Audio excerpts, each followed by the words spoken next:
어머님, 다 드신 거죠? 숟가락을 들고 있는데 며느리가 밥상을 치워버렸습니다. 밥은 절반이나 남아 있었는데도 제 밥그릇은 싱크대 위에 놓였습니다.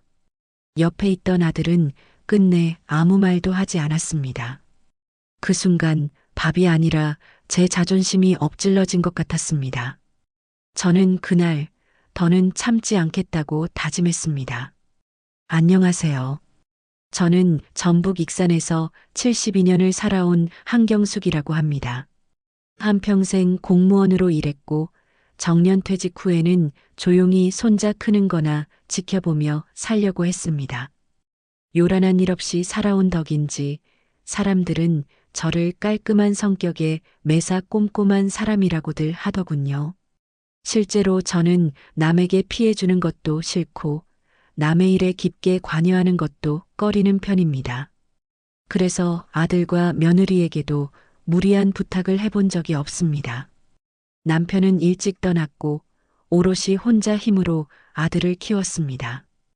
힘들었던 시절도 있었지만 저는 늘 미래를 준비해 왔습니다. 늙어서 자식에게 짐이 되지 않기 위해 제 이름으로 된 적금과 보험, 그리고 작은 땅 한 필지까지 그 모든 걸 쌓아둔 이유는 단 하나였습니다. 나중에 나이 들어 어디에 얹혀 살더라도 고개는 숙이지 말자. 그래서 몇 년 전 전세살이를 하는 아들 내외에게 작은 집 한 채를 사주기로 마음먹었습니다. 단 조건이 있었습니다.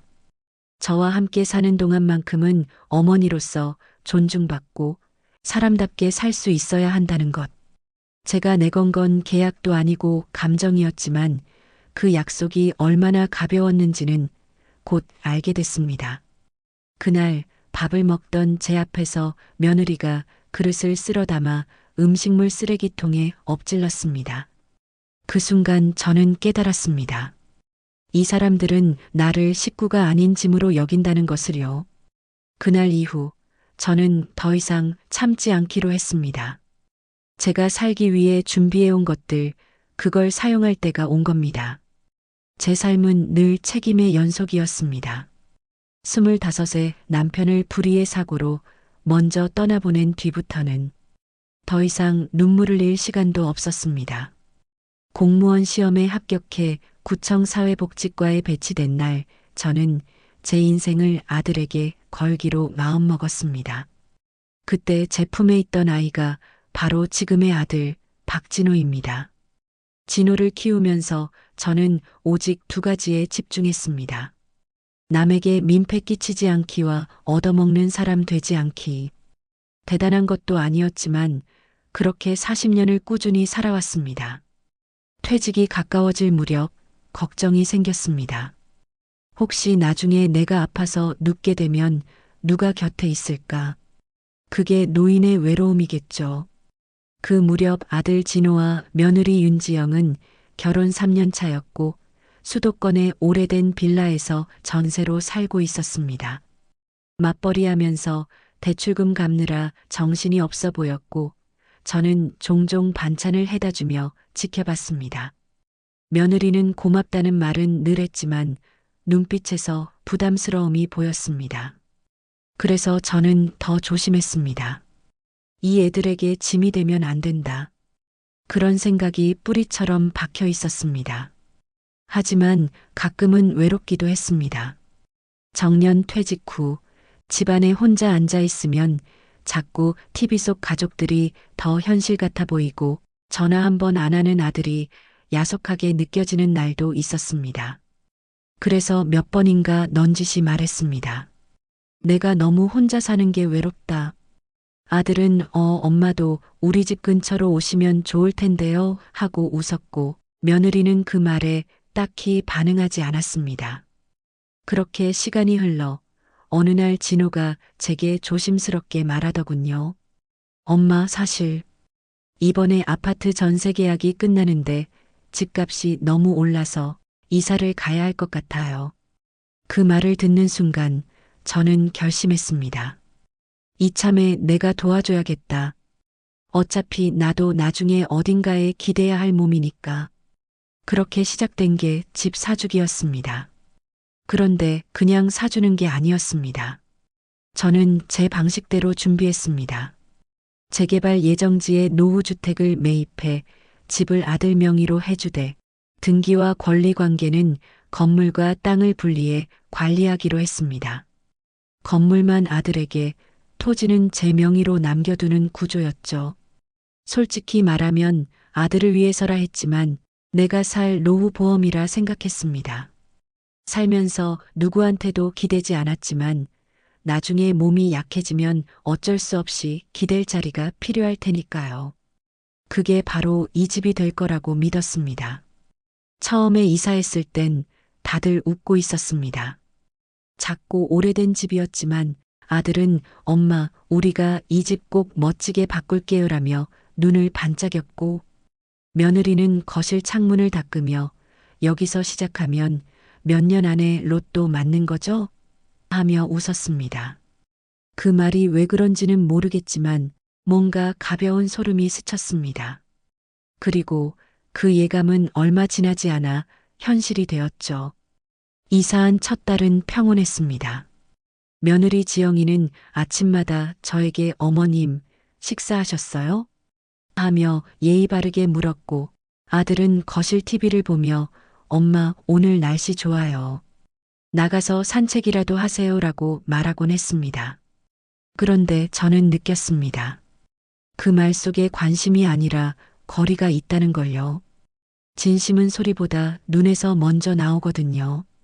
며느리는 저에게 밥을 주며 한 번도 저를 보지 않았고, 아들은 늘 말은 했지만 밥 한 끼 같이 앉아 먹지 않았습니다. 시간이 흐르면서 이런 작은 무시들이 늘어났습니다. 예를 들어 식사 시간. 처음엔 따로 차려주던 밥상이 점점 단출해졌고, 어느 날부터는 반찬이 고작 김치 한 접시에 미지근한 국 한 그릇이었습니다. 지영아, 혹시 장 봐야 할 건 없니? 제가 물으면, 아, 어머님, 요즘 물가가 너무 비싸서요. 저희도 간소하게 먹는 중이에요. 그렇게 대답했지만 저녁엔 아들 부부가 배달로 회를 시켜 먹고 치킨을 시키더군요. 저는 방 안에 앉아 그 냄새를 맡으며 묵묵히 국물만 떠먹었습니다. 명절에도 조짐은 보였습니다. 제가 전을 부치겠다고 부엌에 들어가면 며느리는 손사래를 쳤습니다. 어머님, 앉아 계세요. 요리에 남의 손 타는 게 싫어서요. 그러곤 부엌 문을 닫고 저를 밖으로 밀어냈습니다. 아들이 뭐라 할까 싶었지만 그는 그저 멀뚱히 스마트폰을 보고 있었습니다. 어느 날은 이런 일도 있었습니다. 제가 앉아 신문을 보고 있는데 며느리가 갑자기 창문을 확 열었습니다. 찬바람이 들이치자 깜짝 놀라 춥구나 말했더니, 공기 좀 환기시키려고요. 겨울엔 안 열면 곰팡이 생겨요라며 문을 닫지 않았습니다. 그날 밤 저는 감기에 걸렸고 이틀 내내 콧물을 훌쩍이며 약을 먹었습니다. 그러던 중 결정적인 일이 있었습니다. 저녁 무렵 거실에서 아들과 함께 TV를 보고 있는데 며느리가 봉투 하나를 들고 와서 말했습니다. 어머님, 이거 보셨어요? 동네 재개발 이야기요. 우리 동네도 곧 감정평가 들어간대요. 그 말에 아들은 웃으며 드디어 로또 맞는 거 아니야? 하더군요. 그 순간 제 머릿속에 이상한 경고음 같은 게 울렸습니다. 아, 이 사람들이 이 집을 진짜 자기들 것이라 생각하는구나. 며칠 뒤 며느리는 인터넷에서 프린트한 고급 아파트 단지 사진을 보여주며 말했습니다. 어머님, 저희 이거 알아봤는데요. 보상금 많이 나오면 이런 데로 가고 싶어요. 여기 로비에 피트니스랑 사우나도 있대요. 어머님은 시골 좋아하시니까 나중엔 시골 가서 사셔도 좋고요. 그 말을 듣는 순간 저는 밥숟가락을 내려놨습니다. 분명 웃으며 말했지만 그 말 속엔 어머님은 빠지시라는 냉담한 시선이 들어 있었습니다. 저는 무표정하게 물었습니다. 그 아파트 보상금으로 갈 수 있다는 보장이 있니? 며느리는 웃으며 대답했습니다. 그야 아버님도 없으시고 이 집도 다 우리 이름이잖아요. 어머님 걱정은 마세요. 저녁 무렵 또 하나의 일이 있었습니다. 식탁에 앉아 국을 뜨고 있는데 며느리가 갑자기 제 밥그릇을 들더니 싱크대 쪽으로 가져가더군요. 어머님, 다 드신 거죠? 그렇게 말하며 수저까지 휙 치워버렸습니다. 아직 절반도 못 먹었는데 말이죠. 옆에서 핸드폰만 보던 진호는 아무 말도 하지 않았습니다. 저는 그 순간 밥이 아니라 제 자존심이 엎질러지는 소리를 들었습니다. 밥상을 치우며 아직 숟가락도 내려놓지 못한 나를 무시하던 그날 이후 저는 뭔가 달라지고 있음을 느꼈습니다. 저는 물잔을 들고 한 모금 넘기며 씁쓸히 웃었습니다. 내가 살려고 지켜온 집인데 이 사람들에겐 돈으로만 보이는구나. 그날 밤 저는 침대에 누워 한참을 눈을 감지 못했습니다. 이 집을 사줄 때 명의는 진호 앞으로 했지만 토지는 제 이름으로 두었습니다. 그들은 그 사실을 모릅니다. 왜냐면 말하지 않았기 때문입니다. 그리고 이제 말할 필요도 없겠지요. 부양은커녕 반찬마저 차별했지요. 대화에서는 저를 빼놓고 공기는 일부러 차갑게 만들었고 미래의 자리에서도 저는 배제됐습니다. 결국엔 모욕적인 말과 행동 그리고 재개발 욕심까지 드러났습니다. 밥상 사건과 재개발 이야기가 나온 이후 집안의 공기는 완전히 달라졌습니다. 그 전까지는 억지로나마 예의를 차리던 며느리가 이제는 노골적으로 저를 무시하기 시작했습니다.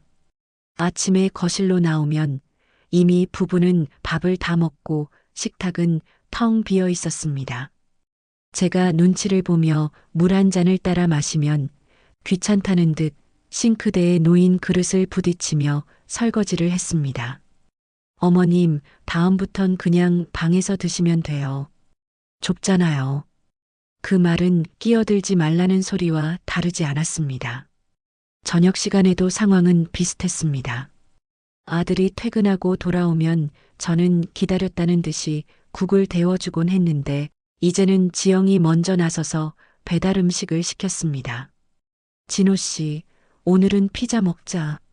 어머님은 국 있으시죠? 아들은 어색하게 웃으며 고개를 끄덕일 뿐 제 밥상은 늘 멀건 국에 김치 두어 쪽이 전부였습니다. 그뿐만이 아니었습니다. 청소기를 돌릴 때는 일부러 제 방 앞에서 가장 오래 머물렀습니다. 휴대용 청소기 소리가 한참 동안 제 방문 앞에서 요란하게 울려 퍼졌습니다. 하루는 제가 방문을 열자 지영이 눈을 흘기며 말했습니다. 어머님 방은 먼지가 너무 많아요. 제가 매번 힘들다니까요. 그 말에 가슴이 철렁 내려앉았습니다. 제가 살아온 자리가 폐를 끼치는 곳으로 치부되는 듯 했으니까요. 가끔 제 친구들이 찾아오면 상황은 더 처참했습니다. 거실에 앉아 이야기를 나누고 있으면 며느리는 인사 한 번 하지 않고 방으로 들어가 버렸습니다. 심지어 어떤 날은 손님 앞에서 현관문을 쾅 닫고 외출해버려 제 체면이 땅에 떨어졌습니다. 친구들은 눈치를 보며 웃어넘겼지만 저는 속으로 울고 있었습니다. 아들은 늘 중간에 서 있으면서도 끝내 제 편을 들어주지 않았습니다. 엄마, 지영이도 스트레스가 많아요. 그냥 이해해 주세요. 그 말은 곧 나도 못 도와드린다는 변명에 불과했습니다. 그렇게 하나뿐인 아들마저 나를 등지고 있음을 깨달았을 때 서늘한 외로움이 제 몸을 감쌌습니다. 결정적인 사건은 봄이 오던 어느 날 벌어졌습니다. 제가 미열이 있어 몸이 으슬으슬 떨려 죽이 먹고 싶다고 조심스레 말했을 때였습니다. 진호는 편의점에서 삼각김밥과 감기약만 사와 던지듯 제 탁자 위에 올려놨습니다. 엄마, 그냥 이거 드시고 주무세요. 그 순간 저는 더 이상 이 집에서 보호받는 어머니가 아니라 귀찮은 노인에 불과하다는 사실을 뼈저리게 느꼈습니다. 며느리는 그마저도 불만스러워하며 말했습니다. 어머님, 아프시면 병원 가세요. 저희도 생활이 있잖아요. 그 목소리는 차갑고 건조했습니다. 그날 밤 저는 약 봉지를 쓰레기통에 던져 넣었습니다. 제 안에서 무엇인가 무너지고 동시에 또 다른 것이 일어서고 있음을 느꼈습니다. 그것은 분노이자 결심이었습니다. 조용히 그러나 확실하게 이제는 나를 지킬 차례라는 결심 말입니다. 죽은 듯 고요하던 어느 봄밤 아들이 제 방을 두드렸습니다. 엄마, 요즘 너무 힘들죠? 지영이도 제가 잘 말할게요. 그 목소리에는 미안함과 체념이 뒤섞여 있었습니다. 그동안 방관자로만 서 있던 진호가 처음으로 제게 사과 비슷한 말을 꺼낸 순간이었죠. 며칠 뒤 며느리 역시 태도를 바꾼 듯 했습니다. 어머님, 지난번엔 제가 예민했어요. 저도 워낙 바빠서 그랬던 거니까 이해해 주세요. 저녁상에는 모처럼 반찬이 두세 가지 더 올랐고 따뜻한 국도 다시 차려졌습니다. 마치 아무 일도 없었던 것처럼 평화로운 저녁이 이어졌습니다. 저는 순간 마음이 흔들렸습니다. 혹시 내가 너무 예민했던 걸까? 이 아이들이 다시 나를 가족으로 받아들이려는 건 아닐까? 내심 안도감이 스며들었고 한동안 수첩을 펼치지 않았습니다. 이대로라면 모든 게 괜찮아질지도 모른다고 스스로를 달랬습니다. 그러나 평화는 오래가지 않았습니다. 저녁 식사를 마친 후 지영이 무심히 던진 한마디가 제 마음을 또다시 얼어붙게 했습니다. 어머님, 요즘 조합에서 설명해야 한다던데 혹시 시간 되시면 대신 좀 다녀와 주실래요? 저희는 바빠서요. 표정은 웃고 있었지만 속내는 뻔했습니다. 이제 당신은 우리의 심부름꾼일 뿐이다. 아들은 옆에서 시선을 피하며 애써 중재하려 했습니다. 엄마, 그냥 가볍게 다녀오시면 좋잖아요. 우리 대신 메모만 좀 해주세요. 저는 그 말을 듣는 순간 차갑게 식은 국물처럼 마음이 서늘해졌습니다. 겉으론 봉합된 듯 했지만 속으로는 더 큰 금이 벌어지고 있음을 깨달았습니다. 며칠 후 조합 안내 책자가 집으로 배달되었습니다. 며느리는 책자를 펼쳐보며 눈을 빛냈습니다. 여보, 여기 봐. 예상 보상금이 생각보다 커. 우리 정말 잘 되면 강남 쪽 아파트도 노려볼 수 있겠다. 그녀는 저를 향해 미소를 지었지만 그 눈빛은 분명 말하고 있었습니다. 이 집의 진짜 주인은 우리야. 어머님은 격가지일 뿐. 그날 밤 저는 오래된 서랍 속 인감 도장을 꺼내어 천천히 바라보았습니다. 내 손에 남아있는 단 하나의 무기이자 마지막 자존심이었습니다. 겉보기엔 평화로워 보였지만 폭풍은 이미 시작되고 있었습니다. 그리고 저는 알았습니다. 이제 진짜 전쟁이 곧 닥쳐온다는 것을. 며칠간 반짝했던 평화는 금세 사라졌습니다. 저녁에 밥상을 정리하고 있는데 며느리가 서류철 하나를 들고 와서는 제 앞에 툭 내려놓더군요. 어머님, 이거 좀 보세요. 진호 씨가 등기부등본 떼왔는데 여기 다 우리 이름으로 돼 있죠? 그러니까 이제부터는 저희 말 좀 들어주셔야 해요. 순간 귀가 먹먹해졌습니다. 지금까지 해왔던 감사 인사며 사과는 전부 연극이었구나 싶었죠. 아들은 옆에서 눈을 피한 채 중얼거렸습니다. 엄마, 그냥 우리 편하게 살 수 있게 좀 해주세요. 그 말이 더 아프게 다가왔습니다. 며칠 지나 지영은 더 대놓고 말했습니다. 솔직히 말해서 이 집 우리가 고생해서 산 거잖아요. 보상금 나오면 저희가 쓰는 게 당연한 거고 어머님은 그냥 방세 걱정 안 하셔도 되는 걸로 만족하시면 되는 거죠. 말투는 웃는 얼굴이었지만 속내는 뻔했습니다. 저를 식구로 보는 게 아니라 그저 얹혀 사는 사람으로 여기는 거였죠. 거기서 끝나지 않았습니다. 제 방 앞에 서서 대놓고 이러더군요. 앞으로는 친구들 부르신 건 좀 자제해 주세요. 솔직히 불편하거든요. 우리 집인데 왜 자꾸 사람을 부르세요? 그 소리에 가슴이 덜컥 내려앉았습니다. 저를 내쫓고 싶은 마음이 드러난 말이었으니까요. 아들은 그 자리에 있었지만 아무 말도 하지 않았습니다. 엄마, 그냥 지영이도 힘든가 봐요. 이해 좀 해줘요. 그 말이 오히려 제 심장을 찔렀습니다. 내가 평생 키운 아들이 끝내 내 편이 되어주지 않는구나 싶었습니다. 결정적인 건 재개발 감정평가가 시작되던 날이었습니다. 평가사가 집을 둘러보자 며느리는 눈빛을 번뜩이며 말했다지요.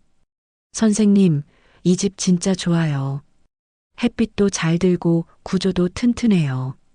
보상금 잘 나오겠죠? 그 태도가 얼마나 과한지 평가사도 잠깐 눈치를 보더군요. 저를 흘끗 보며 웃던 지영의 표정이 잊히질 않습니다.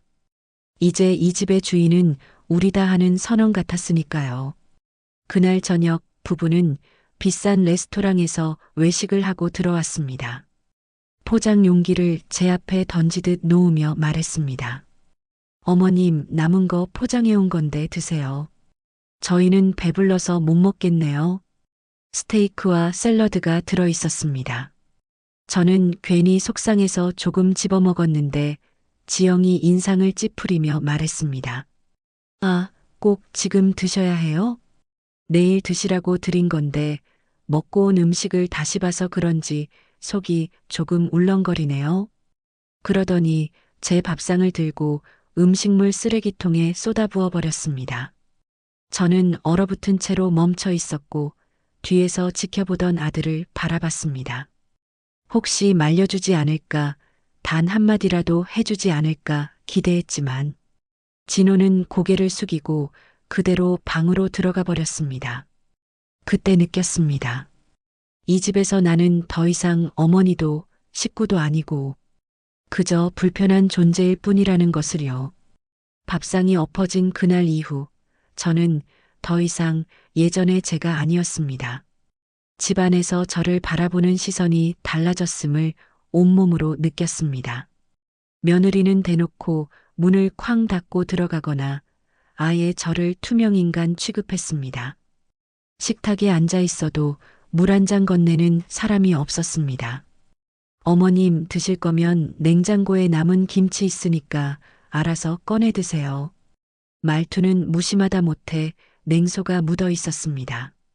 진호는 늘 그 옆에서 어색하게 웃으며 말했습니다. 엄마, 그냥 편하게 지내. 괜히 싸우지 말고. 그 말은 나는 끼지 않겠다는 선언이었습니다. 그제야 알았습니다. 이 집에서 나 혼자였다는 걸. 며칠 뒤 친구가 찾아왔습니다. 그동안 잘 지내냐며 제 손을 꼭 잡아주는데 며느리가 거실로 나와 눈을 흘겼습니다. 어머님, 저희 집에 손님 오는 거 불편해요. 앞으로는 삼가주세요. 친구가 머쓱하게 웃으며 자리를 떴고 저는 문 앞에서 오래도록 멍하니 서 있었습니다. 체면은 산산이 부서졌고 가슴이 쓰라렸습니다. 그러던 어느 날 며느리가 드디어 본색을 드러냈습니다. 어머님, 이제 곧 재개발 들어가면 우리 인생 바뀌는 거예요. 강남에 새 아파트 사고 좋은 차도 뽑고 꿈만 같지 않아요? 그녀의 얼굴엔 욕심과 들뜸만 가득했고 그 속엔 저를 위한 자리는 단 한 뼘도 없었습니다. 저는 차가운 목소리로 물었습니다. 내 자리는 그럼 어디 있니? 잠깐의 정적 후 그녀는 웃으며 말했습니다. 어머님은 그냥 여기 계시면 돼요. 방세 걱정 안 하셔도 되잖아요. 그 순간 심장이 얼어붙는 것 같았습니다. 식구가 아니라 그저 얹혀 사는 노인 취급이라니. 아들에게 시선을 돌렸습니다. 진호야, 내 생각은 어떠니? 그는 대답 대신 한숨만 내쉬었습니다. 엄마, 그냥 너무 깊게 생각하지 마. 요즘 다들 힘드니까. 그 말이 제 마음을 산산조각 냈습니다. 내가 평생 지켜준 아들이 결국 나를 버렸구나. 잠결에 뒤척이다가도 밥상이 엎어지던 장면이 눈앞에 아른거렸습니다. 숟가락을 든 제 손 위로 떨어지던 음식물 찌꺼기, 그리고 그 옆에서 아무 말도 하지 않던 아들의 무표정한 얼굴. 심장이 쿵쿵 울렸습니다. 그 소리는 분노의 북소리 같았습니다. 더는 참을 수 없었습니다. 저는 깨달았습니다. 이 집은 더 이상 제 안식처가 아니었습니다. 그들의 욕심을 키워주는 무대일 뿐이었습니다. 며칠 뒤 지영은 아예 노골적으로 선언했습니다. 어머님, 이제 곧 우리 집도 새 아파트 들어서고 보상금도 받을 거예요. 그러니까 앞으로는 저희가 하라는 대로 하셔야 돼요. 이 집 주인은 우리니까. 그 목소리를 녹음기에 고스란히 담았습니다. 저는 그 녹음을 들으며 마음속으로 다짐했습니다. 그래, 이제 내가 움직일 때다. 결정적인 순간은 며칠 후 찾아왔습니다. 제 친구가 집에 잠시 들렀을 때였는데 며느리는 보더니 인사 한마디도 하지 않고 현관문을 쾅 닫고 나가버렸습니다.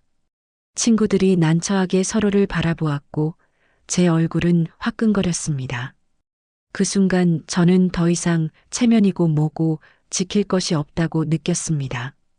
그날 밤 저는 아들을 붙잡고 물었습니다. 진호야, 너는 어떻게 생각하니? 내가 이렇게 무시당하는데 내가 본대로잖아. 하지만 아들은 피곤하다는 핑계로 대답을 피했습니다. 엄마, 그냥 지영이랑 잘 지내세요. 나도 힘들어요. 그 말은 제 마음의 마지막 끈을 잘라버렸습니다. 그날 이후 저는 겉으로는 아무 일 없는 듯 행동했습니다. 하지만 마음속에서는 조용히 복수의 그림을 그리기 시작했습니다. 녹음기에 담긴 며느리의 말, 수첩에 기록된 날짜와 행동들, 그리고 제 손에 아직 남아있는 인감 도장.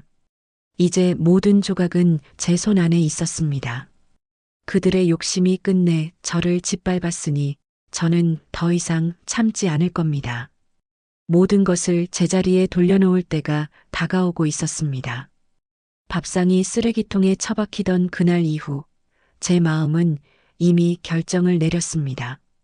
저는 더 이상 참지 않기로 했습니다.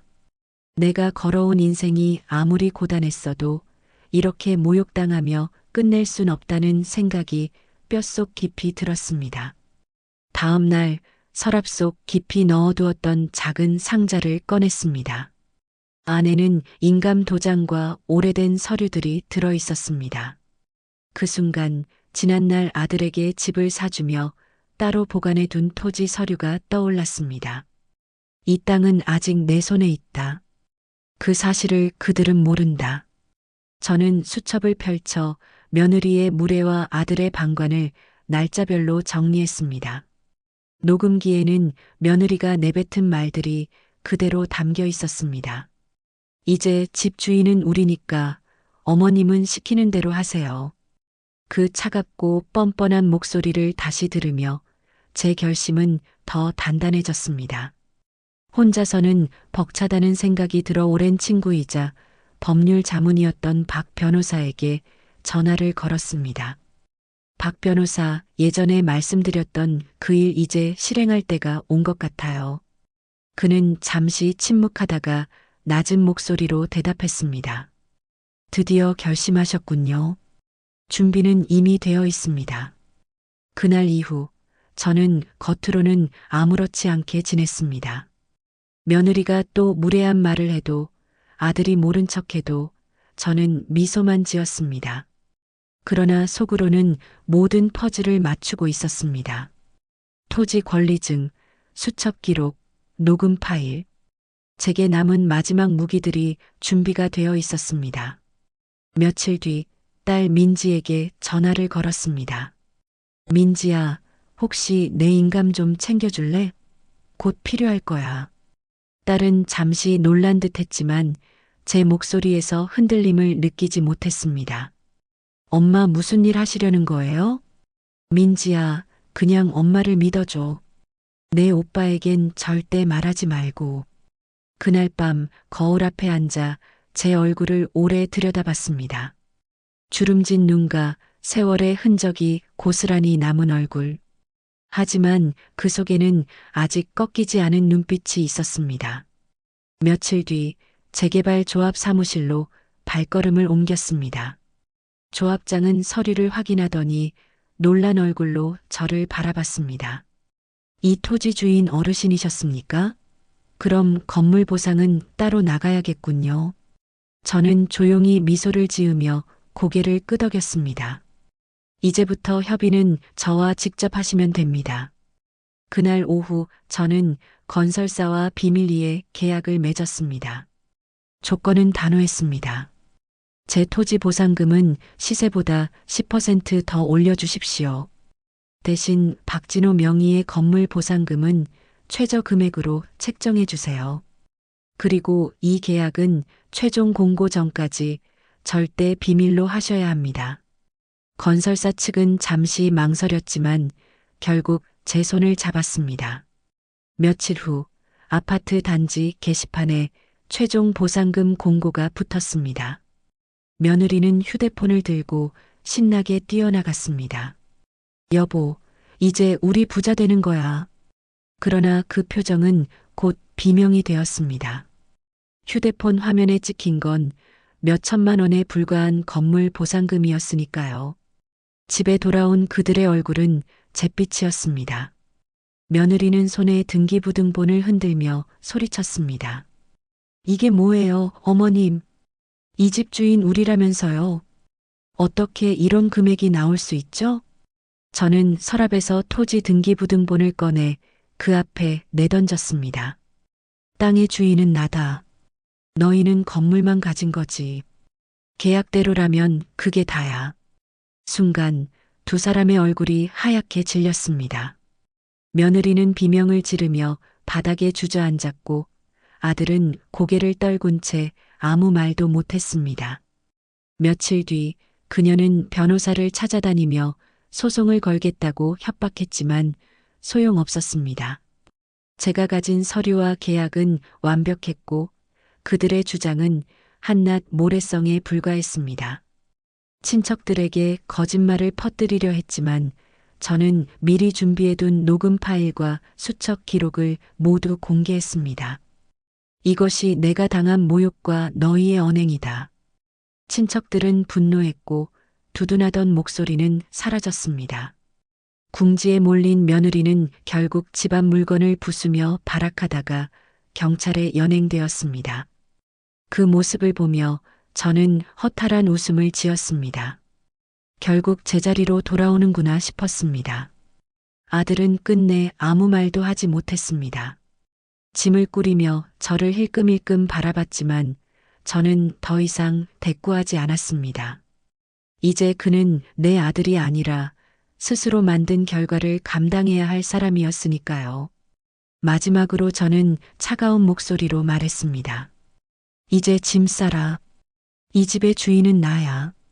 그 말에 아들은 고개를 숙인 채 아무 대답도 하지 못했습니다. 그들이 떠난 뒤 저는 창문을 열었습니다. 쌓여있던 먼지와 탁한 공기가 빠져나가자 마음속도 시원하게 뚫리는 것 같았습니다. 아들 부부가 떠난 뒤 집안은 텅 비어 있었습니다. 낡은 가구들이 빠져나가고 남은 공간은 허전했지만 그 속에 쌓였던 답답한 공기와 긴장감도 함께 사라진 듯 했습니다. 며칠 동안은 어색했습니다. 누군가 소리를 지르고 문을 쾅 닫을까봐 괜히 눈치를 보다가 정작 아무도 없다는 걸 깨닫곤 했습니다. 혼자 남은 저녁 식탁에 앉아 국을 데워 먹으면서 그래도 이게 편안한 거구나 하고 느꼈습니다. 시간이 지나면서 저는 작은 일상의 안정을 찾기 시작했습니다. 가까운 시장에 나가 채소를 사고 이웃과 마주치면 인사를 나누고 아침마다 공원을 걷는 습관을 만들었습니다. 예전엔 단지 하루를 버티는 게 전부였다면 지금은 하루하루를 새롭게 채우고 있다는 생각이 들었습니다. 딸 민지는 자주 전화를 걸어 제 안부를 물었습니다. 엄마, 이제 혼자 지내셔도 괜찮으시겠어요? 괜찮다. 오히려 편하다. 너 걱정하지 말아라. 제가 이렇게 대답하자 민지는 잠시 말이 없었습니다. 아마 제 목소리 속에서 예전보다 단단해진 무언가를 느낀 것 같았습니다. 어느 날은 아들 진호 소식을 전해 들었습니다. 지영과는 결국 갈라섰고 혼자 어렵게 산다는 얘기였습니다. 순간 가슴 한쪽이 서늘했지만 그건 제가 더는 붙잡을 일이 아니었습니다. 저는 조용히 기도했습니다. 부디 다시는 같은 잘못을 반복하지 않기를. 돌아보니 지난 시간은 고통이었지만 동시에 제게 많은 걸 가르쳐 주었습니다. 사람이 가진 재산보다 더 중요한 건 서로를 존중하는 마음이라는 걸, 그리고 자식이라고 해서 언제나 부모의 편일 수는 없다는 걸, 그 사실을 받아들이는데 오래 걸렸습니다. 이제 저는 제 몫의 삶을 살기로 했습니다. 누군가의 눈치를 보며 주눅든 어머니가 아니라 스스로 선택하고 책임지는 사람으로요. 늦은 나이지만 제 마음속에는 아직 배워야 할 것과 즐길 것이 많이 남아 있습니다. 책을 읽고 여행을 다니고 작은 텃밭을 가꾸며 나만의 삶을 꾸려나갈 겁니다. 저는 이제야 알았습니다. 늦었지만 아직 늦지 않았습니다. 혹시 이 영상을 보고 계신 분들 중에 저와 비슷한 상황을 겪고 계신 분이 있다면 꼭 말씀드리고 싶습니다. 내가 내 인생의 주인이라는 것을요. 지금까지 저의 긴 이야기를 들어주셔서 감사합니다.